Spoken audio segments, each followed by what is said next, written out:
of the NASCAR Kroger 200 at Indianapolis Raceway Park. Tim Fedewa had to come in. He'd been black flag before this caution period. His window net had fallen, so this was a break for him. He was able to come in under caution, get it put back up without losing a lap. And you're looking at Larry Pearson, who was involved in that crash. A lot of damage to the left rear of this car. In fact, as I look under, part of the framework has been pushed down. I noticed when he was driving around the track, a lot of wheel hop in the rear end, and that's usually is not a very good sign, but looks like a lot of severe damage to Larry Pearson, the 1987 winner of this event. He's going to be in the pits for quite a while.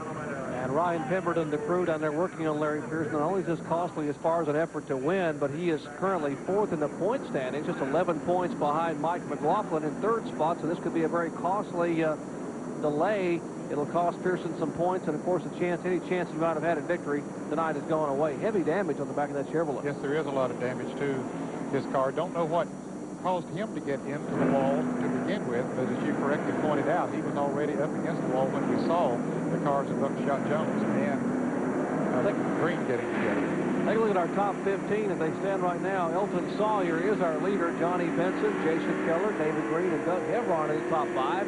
After 10 laps, 6 through 10, Bobby Doddard, Tommy Houston, Johnny Rumley, Herbie Sadler, Curtis Markham, and 11 through 15, Kevin LePage, Phil Parsons, Jeff Fuller, Dennis Setzer, and Tracy Leslie.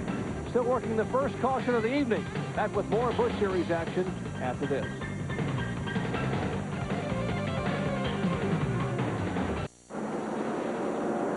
Back at IRP, still under caution. Taking a look at our series point leader, Chad Little. Remember, he started back in 34th position, the final qualifier. Currently in 20th spot on a flat racetrack where it's tough to pass. He's gained 14 spots in 13 laps, the 3 of which have been under caution.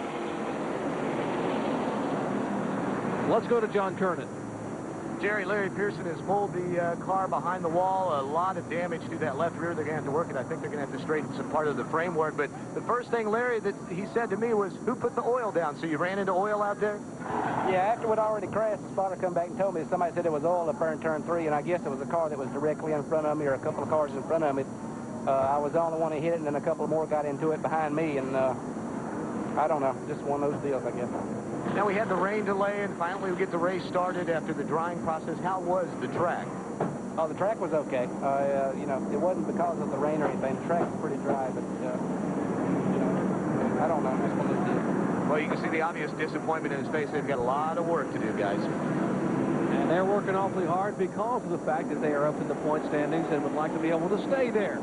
You get back and get as many laps in as possible. Let's take a look and let you see where your favorite driver is running. There's Elton Sawyer, our pole sitter and current leader. He has led every single lap, all 14, since the drop of the green. Of course, right behind him is Johnny Benson, the Lipton T Chevrolet.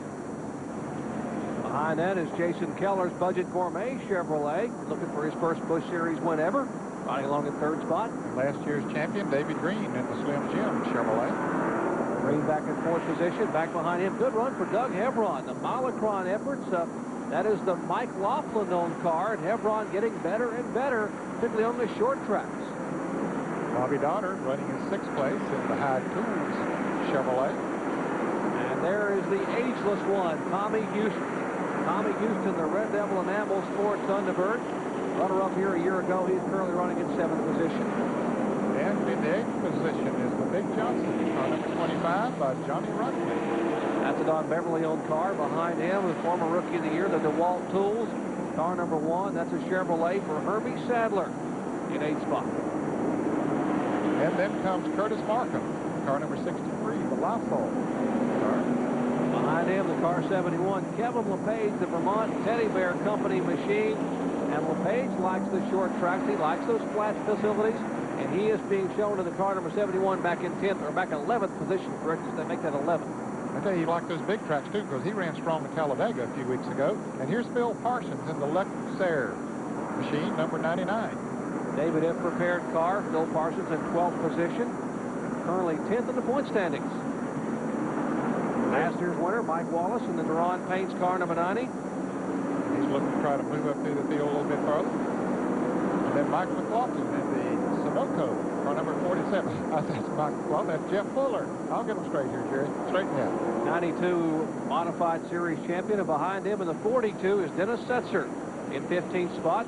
Started the year driving for the Alliance Tractor Training Service people. That ride went away. Now driving for the car number 42 efforts, Fred Turner. And right behind him is former winner here at the Indianapolis Raceway Park. It's Tracy Leslie in the Detroit gas station car. Back behind him, Rodney Combs in the car number 43, Country Time sponsored Pontiac. That's the car owned by Richard Petty. His other car will start outside the front row tomorrow at the Brickyard. What a great effort by Bobby Hamilton. And here's Randy LaJoy driving the Duralube car, number 64, having a good run here tonight. Dennis Shoemaker owned machine. LaJoy possibly driving that some later in the year. Joe Bessie, 19th place. Joe was really trying to get on board and finally got the Delco Remy people to come on board. Delco Remy America, we should say. His first entry back in Busch competition in quite some time. Good to see Joe back. Always a very competitive driver. Runs the big tracks very well. He's in 19th, and 20th place driver is Jeff Green in the Teresa Earnhardt Goodrich Chevrolet number 3. And the car number 95, that's the Buzz McCall-owned Caterpillar-sponsored Chevrolet Ward Burton. Back up, and Ward is being shown in 21st spot. And right behind him is that is Chris Diamond in 22nd position, the J&L Motors efforts. Chris, a late model stock car competitor, now moving up in the Busch ranks. And we told you Chad Little started 34th, is now 23rd in the car number 23. And we mentioned he'd gotten almost half a lap behind Jerry, so this caution is going to help him to tighten that up a little bit, get a little bit closer to the front runners. And we're about ready to go green flag racing. There's Mike McLaughlin, one of the cars that had to spin or at least jump on the brakes up there a moment ago to avoid the spinning cars of Larry Pearson and Buckshot Jones. So we get set to go green flag racing once again. That's the front two right there. We are showing 17 laps complete. Elton Sawyer and Johnny Benson and now Jason Keller. They are nose to tail as Carl Simmons waves that green hanky and they come at you full bore.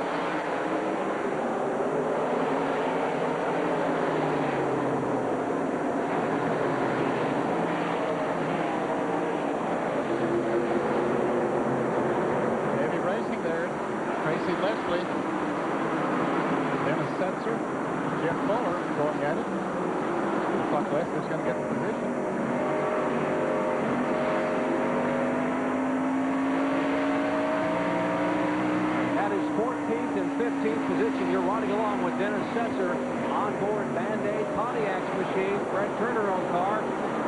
Modified Ace right in front of him. And here's Chad Littleview. Hopefully he's not looking to that side, but that's Chris Diamond who's trying to go by. They nearly banged a little finger. A little bit of fender tag. The car number 23, he makes his way toward the front. You got to expect that on a track of this size, and especially one that's tough to pass on, as Johnny Benson just found out is tough to pass on. He thought he had Elton Sawyer, but couldn't quite make it. And we saw a couple of moves last night in the truck race that didn't work like that. You get about halfway there, and they still shut the door. And boy, what a mess that makes. Benson was halfway up and thought better of it and backed out a moment ago. You get down there, Jerry, and you get your left wheels down on the flatter part of the racetrack, and you step on the gas, and you just simply don't get traction. That's what happened to Johnny Benson. Just didn't have the traction. He's running all over Elton Sawyer. I think his car's a little bit faster, but he can't get around it. Now, if you're Jason Keller, you're sitting back there riding along, watching that battle. Do you get up there and say, let's see what I can do with him, or do you lay back and say, this is going to be a heck of a wreck? No, I think he's doing the right thing. He's staying back about 3 or 4 car lengths, and in case something does happen, they might have room to dodge. Well, just as I say that, he pulls right up pretty close on it, coming off the turn forward. Boy, Benson is all over the rear of Elton Sawyer. He is high, he is low.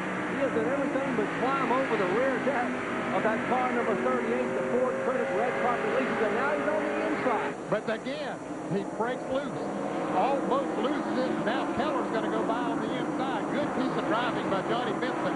He almost bought the farm right there. He just about spun it out. And it cost him a position on the racetrack, but a whale of a job driving. Not yet. He's on the outside going into the turn. He has a preferred position, so he will stay up in second place. Good call, man. Outside, that's the quick way here. You're going to turns very, very high near the wall.